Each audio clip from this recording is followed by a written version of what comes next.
guys, welcome back to my page. If you're new here, hi, my name is Jonquel, better known as Jonquel Art, and I am an illustrator who is doing the art journey here on YouTube. This is actually a part 2.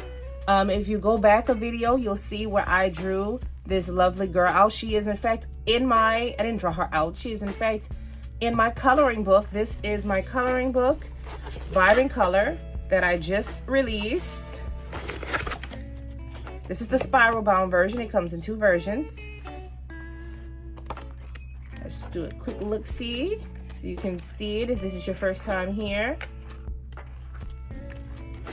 It is 36 colors. Excuse me, 36 pages. Lord, what is wrong with me today? And last time I was here, I started this page and I was doing a marker review for Ohuhu markers. The 36 skin tone set. I was testing them out, seeing them if they're worth the money. Because I'll be honest with you, everybody kept telling me Ohuhu, Ohuhu. And I was like, just because y'all are telling me something does not mean I'm gonna buy it. I need to try it for myself because everything ain't for everybody. And just because they're supposedly the best quality does not mean they're gonna be the best quality. They're the best quality. They're really good. On the last one I did all of this, but I said I would come back and I would work on the hat. And I was originally going to do the hat with nothing but, I thought I was going to have to use acrylic marker to achieve what I want to achieve. And I realized, no, I don't. I can continue this piece with using nothing but Ohuhu markers, mainly from the skin tone set. So that's what I'm going to do here. I want to do a cow print. Now don't run away, don't be scared. It is actually not that hard to do. I'm going to break it down for you. I'm going to do it step by step. And you're going to follow along with me while I create the cow print. And we're going to practice it. We're going to do it for her hat. Okay, so for my base, I have warm gray 1 and milk white. You can actually do this on a plain white base if you want to. I just like to have a little bit of color, but it's 100% up to you. I'm going to take my milk white. So it's up to you. And I'm just going to color this in.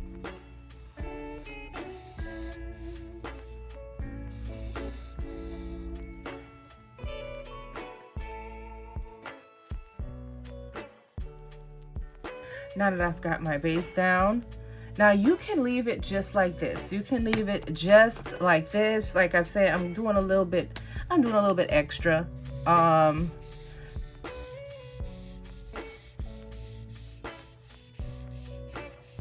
And I'll probably even show you what it looks like if I would just leave the base white. And now I'm going to take my gray and I'm going to use my brushy tip. And I just want to add a little bit of, I'm just doing quick strokes. I just want to add a little bit of texture here and there. This is just me being extra, by the way. I just like to have a little bit of dimension. And if you're, this is also a good technique to learn if you're going to be shading like clothing. Because you're going to need to know what colors to use to make the shadows. Because even though you have a print in an area, it's still going to have shadows. Okay, so that, and then I'll go back over it again with my milky white to help blend it in. You can always help it blend more if you don't like, you put down something you don't like. And remember guys, always go light to dark. Always go light to dark. You can always make something darker. Once you put down a dark color, you can't lighten it up anymore. I don't care what nobody says. And so, you know, I have a little bit of texture going on here. Next step, I'm going to grab potato brown. Potato brown is such a good color because it's in a lot of the Ohuhu marker sets. If you're getting like regular colors, potato brown is usually like the go-to brown that they put in there. But I'm using the one from the skin tone set. So when you're doing cow print, and I highly recommend having like some type of reference in front of you. Try not to do this from memory if you can. So you're going to draw little blobs. But don't try to make them smooth and perfect. Just like little land areas you see on the globe. And you fill them in. And this is also one of the reasons why I like to paint my background with a base color, because it kind of helps it bleed in so it looks a little more natural and the edge is not that strong.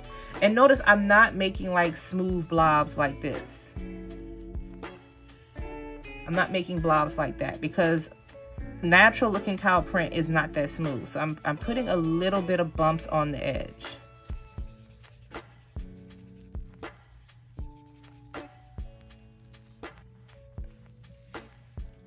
I'm going to be brave and go in the middle.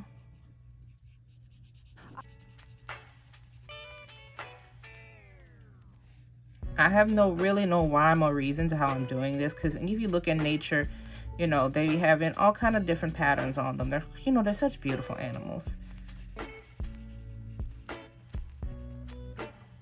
They taste delicious too.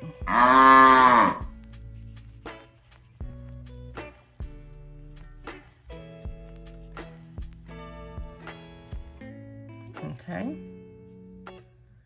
Sorry, Peter. And you can make big ones, little ones. It's always good to put a little ones in there to help fill in the space.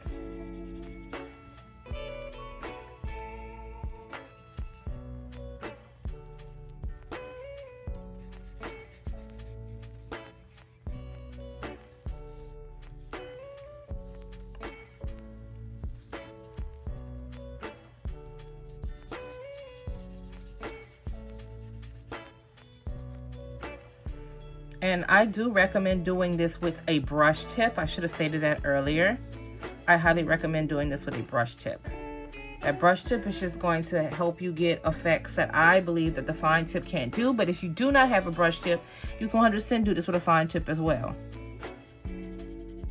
Okay, and here's how you really sell it for me, is to go in and add more of these little bitty spots. Like these little dots here and there.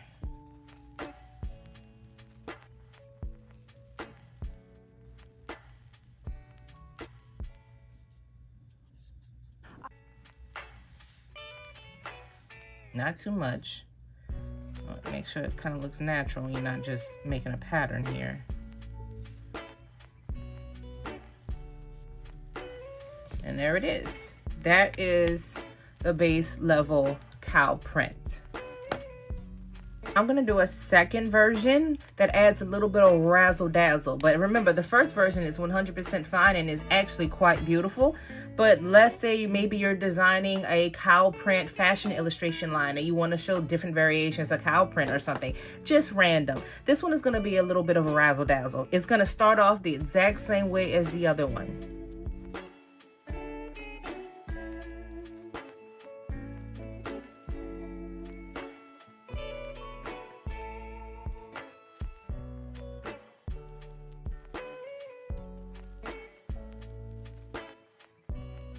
Okay, so I know you're looking at this like this don't look no different from the last one. You have to get to this point before you can add your razzle dazzle. Now I mentioned I did this with potato brown, and now I'm going to grab a mahogany.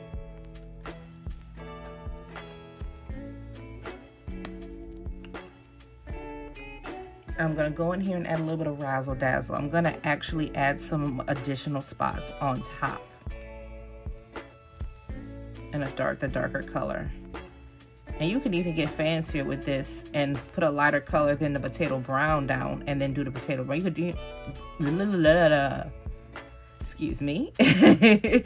You could even put a lighter color down on the potato brown and do like a tricolor thing, you know. So I'm going to go ahead and put this in a few places. And you don't want to do too much of this because you don't want it to overtake it. You definitely don't want to get to the point you can't see the high color underneath, but this just adds an additional layer.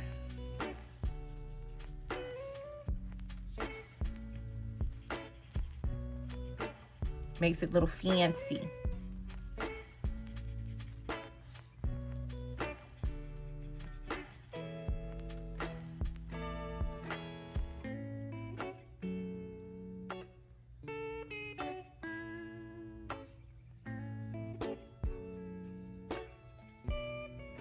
You can come up with your own pattern, your own design. I always like to practice on little sheets first, and then I go ahead and apply it to my artwork.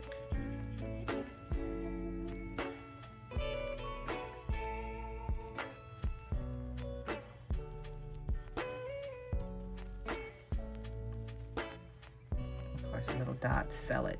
I don't know what it is, but putting them little dots just makes it go, ah, I see now.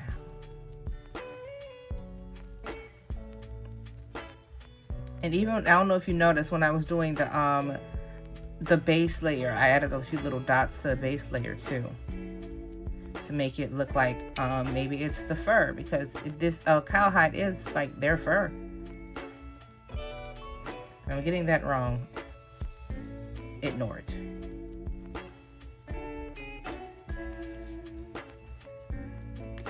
And there it is. That is the second version. We have the first version, and we have the second version. And if you can master that, that is how you get outfits like this. This is another page of my coloring book, by the way. And I use that second technique to give her this outfit, so you can see what it would look like if you did a fashion illustration or a character. This would even be cute to put on a little cow character or a little bear character. You could replicate this in different colors as well. Of course, once you practice a little bit, you can even do this in multiple colors. The pink is a very, very popular cow print that I see someone to do that, and I just left the base white for it. I think if I did this color again, I would still put the base because it kind of sells it as cow print for me, but this is a choice. It came out cute. It's like strawberry cow. So these are the testers. Now we're gonna go back to our original girl.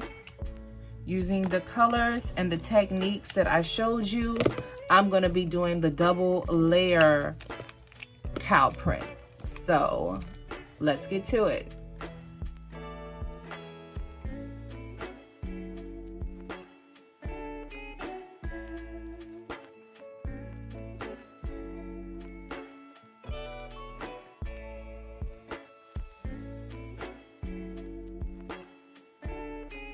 Okay, so I have the base down, and now you can kind of see why I insisted when we're doing the cow print on using a secondary color on the base coat, because you can use that color to make your shading in case you're doing an object or a character.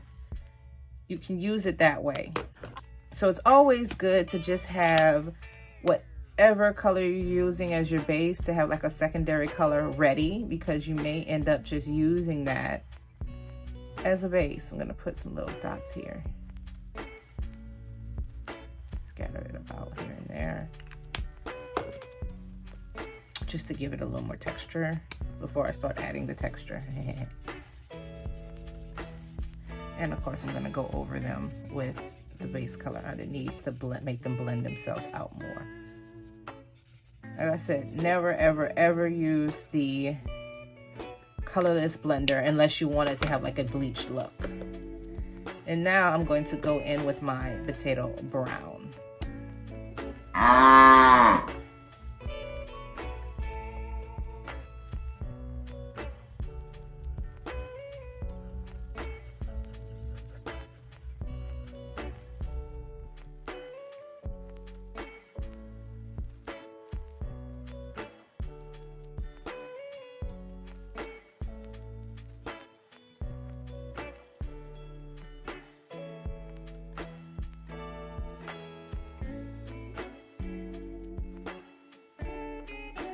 Now did this part done, and this part came out really, really pretty. I'm really, really happy with the way it came out.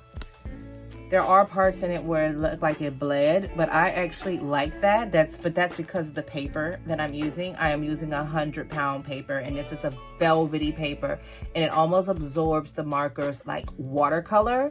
And it aids in blending a lot. So you're gonna see some of my stuff like naturally just blend together without me doing much.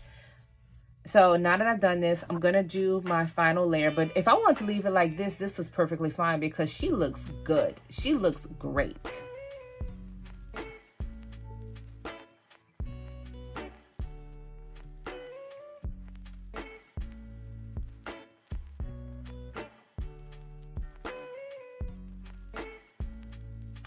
And there we have it. We have our cow print hat.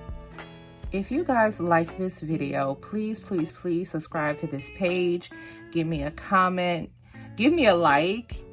I am trying to grow this page and I want you guys to come along with me for the journey. If there's anything else you want to learn, please, please, please, please let me know. I am going to be doing live classes starting on, I believe, July 21st. If you're not on my mailing list, please join it because we're going to be going over how to do skin tone. We're going to be doing it live so you'll be able to ask questions in real time. We can even do a pattern workshop like this one in real time so you can say, hey, stop, ask questions. And this is the end. I'm so happy that you guys like it. Vibe in Color is on sale now. You can pre-order the spiral bound or you can go ahead and you can purchase the main book. I will see you guys next time. Do not forget to comment, like, and subscribe. Thank you so much for joining me.